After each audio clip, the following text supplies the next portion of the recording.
Hello, ladies and gentlemen. Thanks for coming to A California Perspective. This is Jordan. Hope you're all having a wonderful Sunday. If you wouldn't mind, please like, comment, and subscribe. Today, we are reacting to a viral speech from yesterday's Trump rally. I've never heard of the woman, but man, did she get my heart pumping, got me in the mood to fight for Trump. We need to make sure we go out and vote for Trump and that we show our appreciation for our president. And in this speech, her name is Michaelah, I'm sorry if I mispronounce it. I don't mean to. Montgomery. She speaks in regards to Kamala, and she completely roasts this woman. I mean, it was amazing. When I saw the speech, the first thing I said is I need to go on to YouTube and react to this because it is amazing what she says. Please like, comment, subscribe. Let's get it started. School bus driver in a traffic jam. I'm so happy you all came out to see me. So, my name is Michaelah Montgomery. A lot of you guys know me as the girl from Chick-fil-A, but I am so much more than that.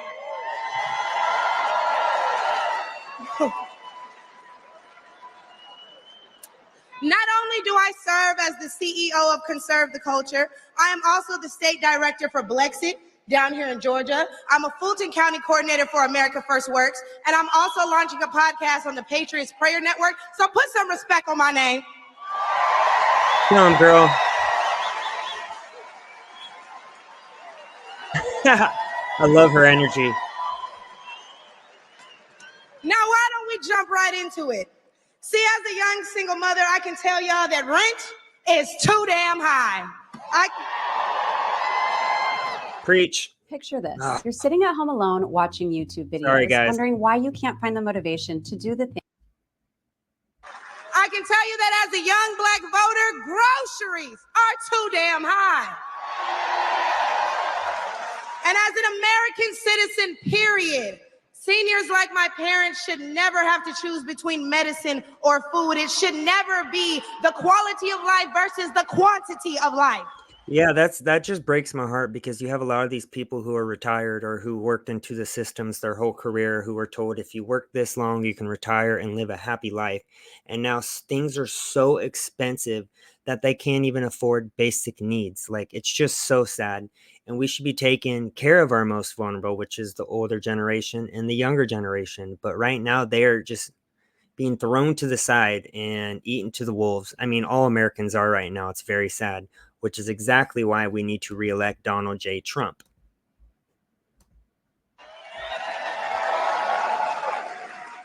And I don't want to hear, oh, but we capped the price of insulin and lowered the price of all these medicines. Yeah, but you raised the price of everything else. So it's about time to start telling the truth to Americans and let them know exactly what they're signing up for if they want to vote for Kamala Harris. We need to vote based on facts and not feelings. See, under Harris and Biden, the average Georgia household is losing $1,060 per month, and inflation is at 21.4%. And due to the war on energy, average gas prices have reached record highs for the state. We also did a poll, and 80% of us Black Americans are not happy with the current state of the economy. So I'm going to need 80% of y'all to vote accordingly in November. They love me. They love me. They really love me. The left wants you to get in your feelings about things that have been said, but I want you guys to pay attention to what has been done. They don't want to talk policy. Yes. They just want to use propaganda to steal your vote. The left is trying to tout this woman as a savior for the Black community, but all she's done is hurt the Black community since she came into the game.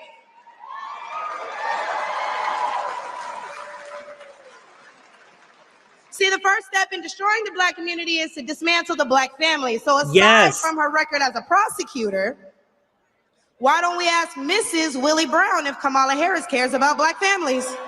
I have to speak on this because I actually looked into it because I didn't know anything about Willie Brown. But supposedly Kamala Harris was 29 and Willie Brown was 60, also married. And I have Terrence K. Williams, one of my favorite comedian conservative channels. So I'm going to say what he said. Kamala Harris used a Black man named Willie Brown to advance her career and ruin a Black woman's marriage because he was married. After she used this black man, she locked up thousands of black men and purposely kept the innocent ones in prison, ran for office as an Indian South Asian, now wants to use black man and woman to win, so she's identifying as black. Since she's been getting exposed as not being black, she hired a black female rapper named Megan Thee Stallion to convince people she's black. What a terrible person.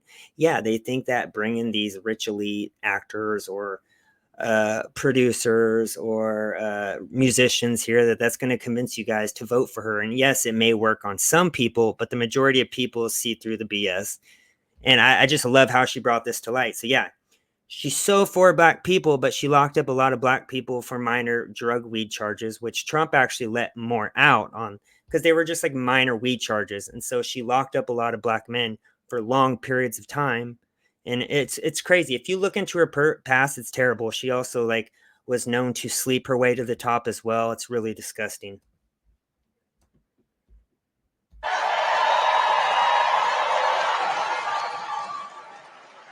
I wonder if Mrs. Willie Brown, a black woman, is also with her. A few days ago, President Trump said he didn't know Vice President Harris was a black woman. I'm trying to figure out what all the outrage is about because she's only black when it's time to get elected. Did I lie? The same black people who are mad at Trump for being confused about her race, ethnicity, nationality, whatever, are seemingly forgetting that while you're touting her as a savior for black people, she identifies as an Asian woman. She chose her side and it wasn't ours. When asked if she would ever do anything specifically for black people, she said no. Whereas Trump gave us the Platinum Plan, which specifically uplifted the black community by increasing capital by almost $500 billion, creating 500,000 new black businesses, and would give black churches the ability to fight for federal resources for their communities.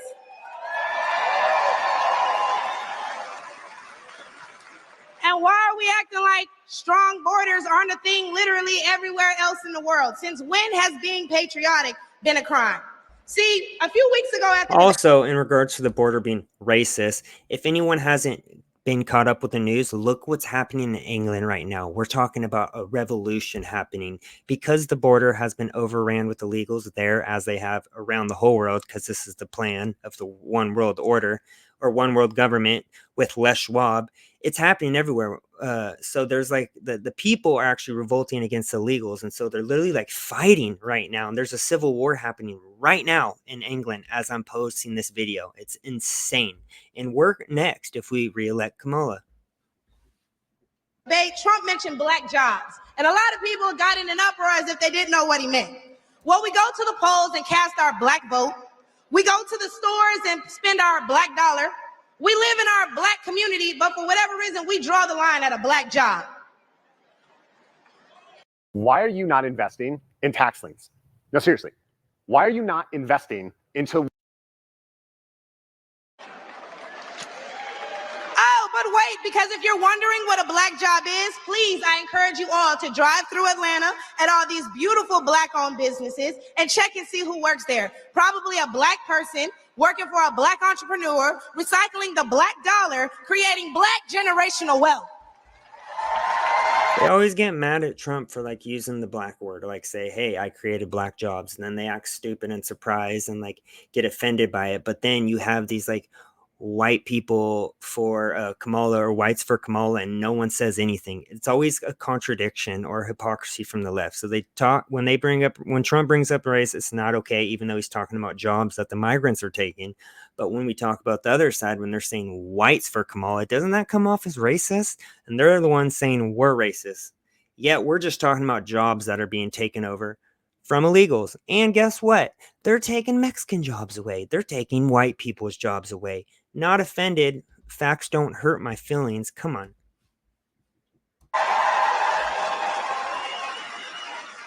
If they come here illegally and they're taking your jobs and your resources, then please believe my cousins in the Appalachians, they're coming for you too. And y'all know Kamala Harris has yet to say Laken Riley's name. As border czar, she opened the border to millions of illegal immigrants that have flooded American streets with deadly drugs and gangs that have spiked overdoses by over 124% and brought more crime into minority communities. So how's that for black folks? But let's take race out of it. Just as a woman, period. How can you be a champion for women's rights when you're taking away opportunities from biological women and giving them to transgendered ones?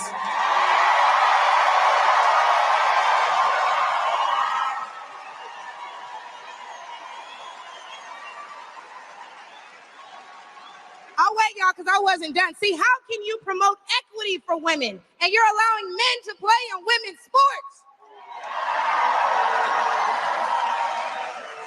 And what kind of feminist would still allow men to enter their sacred spaces, i.e. our bathrooms and school locker rooms? Do I even need to mention the opening ceremony at the Olympics? That was absolutely disgusting what they did at the Olympics and what they're also allowing at the Olympics. I used to actually watch the Olympics. I would never support it again. Just like when basketball went woke, all the sports went woke, I stopped watching them. Because if you were going to kneel for our anthem, disrespect our fallen soldiers, I'm done. The only sport that I watch these days are the UFC because it seems like that they're the only ones that didn't drop the ball during this fiasco of the BLM movement, kneeling for the anthem and all that hogwash.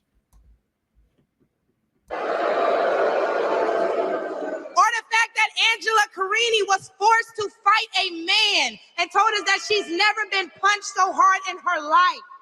We cannot allow dangerous liberals who think things like this are okay into the White House, because my daughter will not be fighting a man at her wrestling match.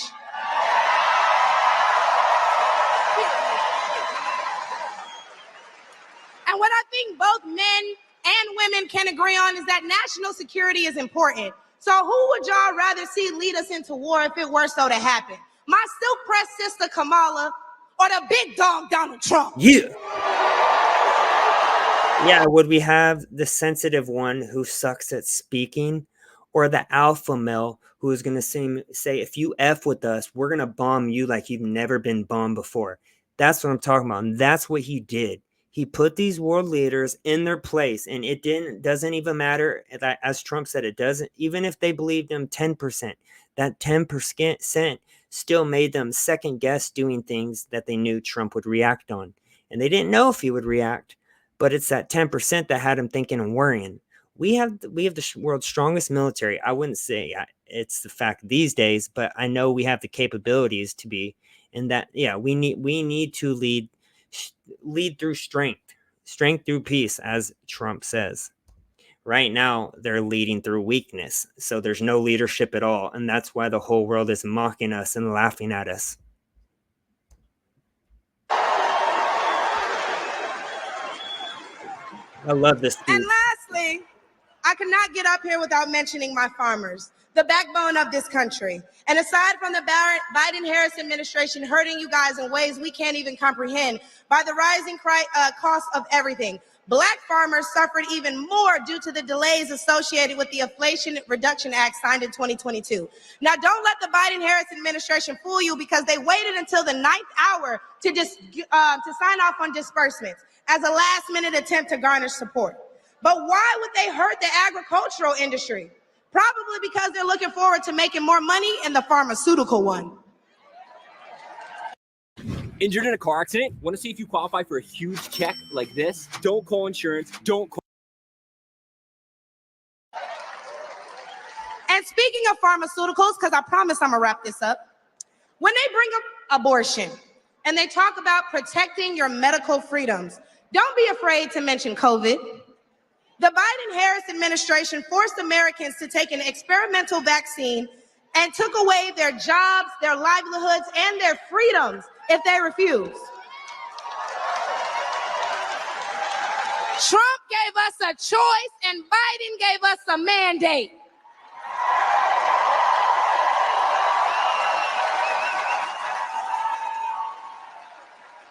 Hey, y'all, because I'm about to kill him with this one.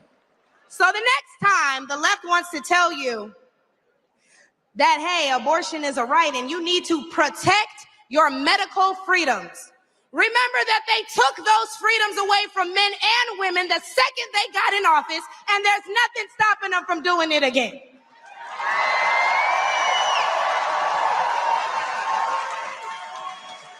Clock it.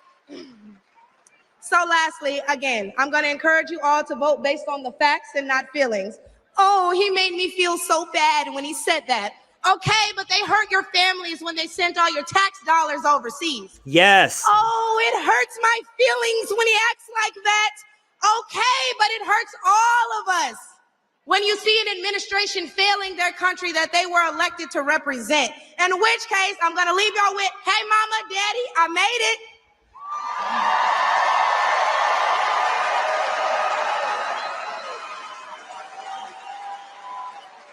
And my baby girl, Amaya, is somewhere in here, so we can all say, hey, Amaya, in unison, because she's the real superstar, y'all. But I'm going to go ahead and let y'all get riled up and ready for Big T himself. Thank you guys for having me. I look forward to seeing you all. Yeah, make sure you go give her a follow. I haven't yet. I'm going to have to look her up. But what an amazing, brilliant, smart, beautiful woman right there. Independent. She can think for herself. She can look through the BS. Oh, I absolutely love it. And yeah, she was completely right at the end when she said, do not vote based off your feelings, vote based off policy, because policy is what runs a country and affects us all as a whole. And policy, for example, open borders, that's a policy. Trump was able to shut that shit down fast, and we had record low while we had the border going up. And Biden and Kamala came and tore that down. So just that's a policy, just so if you guys know. So no more feelings. Let's vote based off what's best for our country and the future of our country. Hope you guys loved the speech. I know I did. Hope you guys have a really good Sunday. Peace.